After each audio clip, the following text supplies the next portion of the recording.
তো আমি আসছি আমার ছাদ বাগানে। এই যে এই মরিচ নিব আর এই কচু নিব।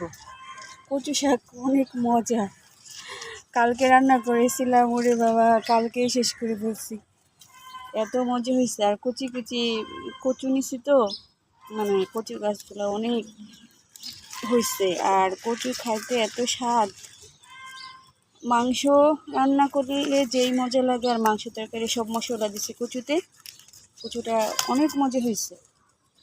হ্যাঁ, এটা হচ্ছে আমার পেস্তা গাছ। এই যে কাঁচামরিচ গাছ, সেদিন আমি ছাদ বাগানে 3টে ভিডিও দিয়েছি। মরিচ গাছ, কচু গাছ, মাশাল্লাহ আমার 3টা ভিডিও ফর হইতে চলতেছে। আর ভিডিও যখন ফর হইতে চলবে তখন মনে করবেন যে আপনার পেজ অনেক গ্রো হচ্ছে, আপনার ইনকামটাও বেশি হবে। আর এই যে এইখানে কি পরিমাণ মরিচ আসছে, কি পরিমাণ মরিচ! আর মরিচগুলি দিয়ে ডাল রান্না করলে এত মজা হয়, ভাতের সাথে খাইতেও খুব মজা, অনেক মজা।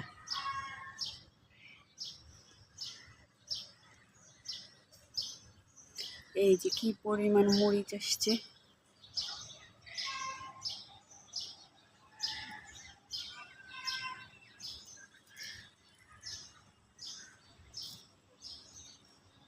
এই ভিডিওটা লং করব কারণ আর এইখানেও আরেকটা মরিচ গাছ, এই যে এই জাতের মরিচ গাছ, এটা এখন আর আমার মরিচ কিনতে হয় না, কারণ ছোট ভিডিও ভাইরাল হলে কম টাকা, আর বড় ভিডিও ভাইরাল হলে বেশি টাকা। আর এইটা হচ্ছে আমার পেস্তা গাছ, এটার নিচেও পেস্তা হয়, উপরেও পেস্তা হয়। পেস্তা গাছ মাশাল্লাহ অনেক হয়েছে। তারপরে এটা হচ্ছে আমার মিষ্টি কুমড়া গাছ।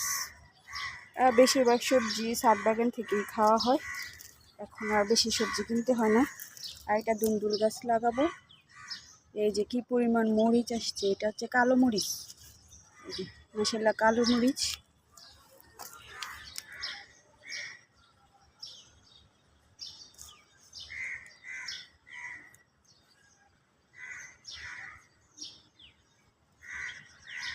ইনশাল্লাহ আল্লাহর রহমতে অনেক ভালো আছি। মানুষের চেহারা দেখলেই বলা যায় কে কেমন আছে। ইনশাল্লাহ অনেক ভালো আছি। আর এইখানে হচ্ছে আমার মুরগ, এই যে মুরগ, এই যে মাশাল্লাহ এটা 4-5 কেজি ওজন হয়ে যাবে। আর এই যে আমার ফুল গাছ, এই যে এখানে হচ্ছে মরিচ গাছ, এটা মরিচ গাছ না, এটা বেগুন গাছ। আর এখানে হচ্ছে করলা গাছ, সকালবেলা করলাগুলো নিয়ে গিয়েছি। আর এই যে এখন এই যে কচু শাক কাটবো, এখন এই যে কচু শাক কাটবো। আর এই যে এই ধনিয়া পাতা দিয়ে, মানে এই ধনিয়া পাতাটা, এই যে এটা দিয়ে লাল মরিচ দিয়ে পাটা বেটে পেঁয়াজ দিয়ে ভর্তা বানালে আপনি শুধু এই ধনিয়া পাতার ভর্তা দিয়ে ভাত খেয়ে ফেলতে পারবেন। আর এই যে হচ্ছে আলু শাক, মরিচ গাছ, কত বড় বড় মরিচ হচ্ছে এই যে। আর এই মরিচ আগে কত টাকা দিয়ে খাইতাম, এখন আর আমার মরিচ কিনতে হয় না, মাশাল্লাহ।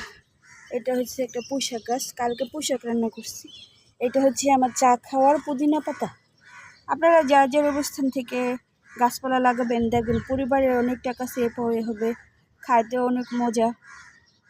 এই যে আমার মাশাল্লাহ আমার ধনিয়া পাতা গাছ, এই ধনিয়া পাতা দিয়ে লাল মরিচ দিয়ে পাটা বেটে পেঁয়াজ দিয়ে ভর্তা করি, গরম ভাতের সাথে খাইতে অনেক মজা। এই যে আমার ছাদ বাগানের ডাঁটা, এই হচ্ছে বেগুন গাছ, এই বেগুন গাছগুলি থেকে অনেক বেগুন খেয়েছি। আর এত কিছু তো আর ভিডিওতে শো আপ করা যায় না। এই যে এইটা হচ্ছে ডাঁটা গাছ, ডাঁটা আলু দিয়ে মাছ দিয়ে রান্না করলে অনেক মজা। আর একটা মরিচ গাছ দেখানো হয় নাই, আরও 4-5টা আছে মরিচ গাছ। এই যে একটা ছোটো বাটিতে মরিচ গাছ লাগাইছি, কত মরিচ হয়েছে। এই যে এখন আমি কচু শাক কাটবো।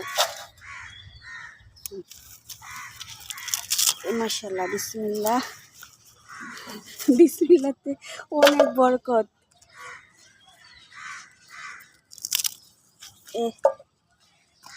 এই যে আমার কচু গাছ, এগুলা কচি কচি কচু গাছ নিয়ে যাই, এদিক খাইতে অনেক মজা। এই যে মাশাল্লাহ, এগুলা ভালো চিংড়ি মাছ দিয়ে কচু শাক রান্না করবো।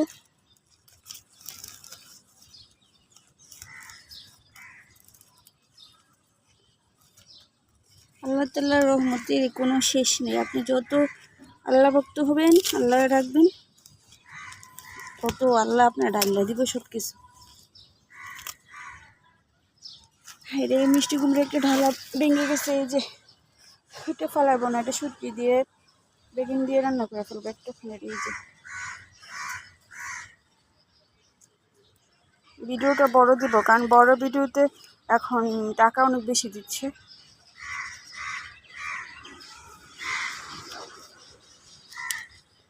যখন আপনি আল্লাহ ভক্তি হয়ে যাবেন, তখন আপনি ধরবেন হচ্ছে ছাই হয়ে যাবে শূন্য। সারাদিন আল্লাহর কাছে সাহায্য চাইবেন, খুব ভোরে ঘুম থেকে ওইটা ফজরে নামাজ পড়বেন, দেখবেন আল্লাহ তাআলা রহমতে কি, আল্লাহ তাআলার রহমতে শেষ নেই। খাওয়া পরে কি খাইটা হচ্ছে আমার ফুল গাছ, ওখানে আরেকটা সন্ধ্যা ফুল গাছ। আল্লাহ ছাদের উপরে আসে আমার মনটা একদম ভরা যায়, অনেক ভালো লাগে। আর সকালে সূর্যটা ওঠার সময় আমি একটু ছাদে আসি, আমার অনেক ভালো লাগে। আগে তো ছাদে চা খাইতাম, এখন আর চাটা খাই না, ওই সময়টুকু হয় না। আর এই যে হচ্ছে আমার এটা পেস্তা গাছের নিচেও পেস্তা হয়, উপরেও পেস্তা হয়। আর এখানেও ডাটা আছে, যে বেগুন গাছ আছে। আল্লাহ তাআলার রহমতের শেষ নেই। মানুষ যতই চেষ্টা করুক মানুষকে, এই যে আমার সবগুলি ফুল গাছ, আবার ওইখানে ওইগুলাতে মাছ চাষ হয়, এই যে ওগুলোতে অনেক মাছ আছে। বাসার ভিউটা হচ্ছে এরকম, কারণ বড় ভিডিও দিলে বড় ভিডিওতে বেশি অ্যাডভারেজ শো করে, বেশি অ্যাডভারেজ করলে আপনার বেশি ইনকাম। আর একটা বড় ভিডিও যদি ফর ইউতে যায়, ফর ইউতে চলাকালীন ভিডিওগুলিতে ভালো ইনকাম আসে। আর এখন তো ফেসবুকে ইনকাম কমে দিছে, তারপরও যা দেয় আলহামদুলিল্লাহ, এটুকু না দিলে কিছু করার ছিল না। আর আমি ইনকাম করার উদ্দেশ্যে কখনো ফেসবুক চালাই না, আমি অনেক দিন যাবত ফেসবুক চালাই, কিন্তু এটা আল্লাহ তাআলা একটা রহমত, যে ফেসবুকে মনিটাইজেশন পাইছি, আবার ওখান থেকে ইনকাম আসে, ফলোয়ার্স এখন অনেক ভালো হয়েছে। আর আস্তে আস্তে আরও হবে, যখন 1 মিলিয়ন ফলোয়ার হয়ে যাবে আস্তে আস্তে হয়, এগুলো হুট করে এখানে কোনো করা যায় না। ওই পাশে আরেকটা ছাদ আছে, ওই ছাদটা আরেকদিন দেখাবো।